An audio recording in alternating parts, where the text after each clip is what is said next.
that we come back to you with a very interesting program again. Last week we talked about something very excited. I could see myself getting emotional and I'm like, wow, Mr. Kayekes, you are provoking me in the spirit now. I became very emotional. You became very emotional and I liked it, You know? Yes. This Imply in You insight is changing my way of It's life-changing, actually. It's very life-changing and very transformational. Yes, very. If there is that very what? Transformational. Yes, that word is there. And I like it. Oh, very transformative. Very transformative, for lack of a better term.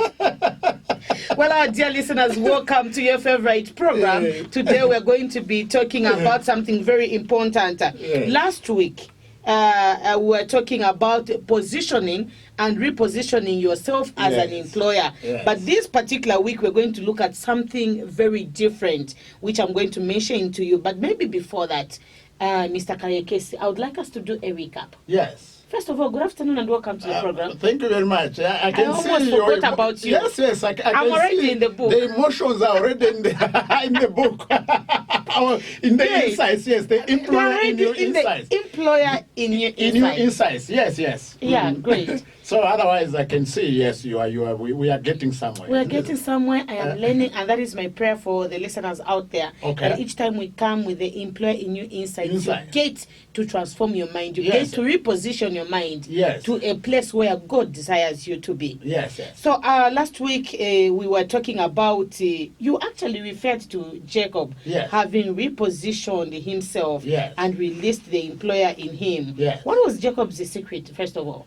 Yeah, maybe before I come to that, you remember where we ended. I started by quoting a man called Brian Tracy. That's true. Who has said that in his book, change your thinking, change your life.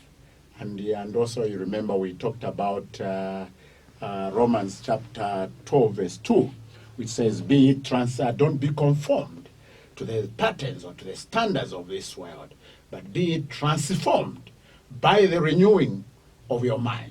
You see, the pattern of this world, I think it's a global pattern. Is that the moment you are born, even when God positioned you, you remember what we were talking about. He positioned this person called, who actually didn't come with the name Ruth, so people called you Ruth. Isn't it so? So this person who ended up being called Ruth, God already to be what? To be an employer. But now through socialization, because Ruth is being born in a society, in a family, in a nation. You have seen that, in a continent, in a global village, where the majority end up being conditioned. Even the type of education they get, the education system, is conditioning themselves to become what? Employees. Because even their parents, maybe the parents also were also conditioned to be what? To be employees. So the parents also communicate the employee mentality to what? To their children. So what happens? Ruthie and me as Simeon, what do we end up being? We end up being employees. For your own information, we are saying that both you and I, according to Ephesians 2 verse 10, when God created you and me, Ephesians 2 verse 10 says, we are God's workmanship. You know the verse? I know that. Created you what? In advance for what? For good works. So all of us, human beings, we are in employment. You get that? We are all in what? In employment. Employment is working, bringing out.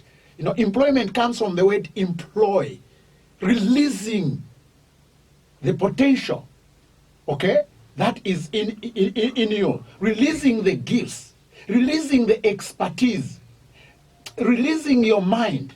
Again,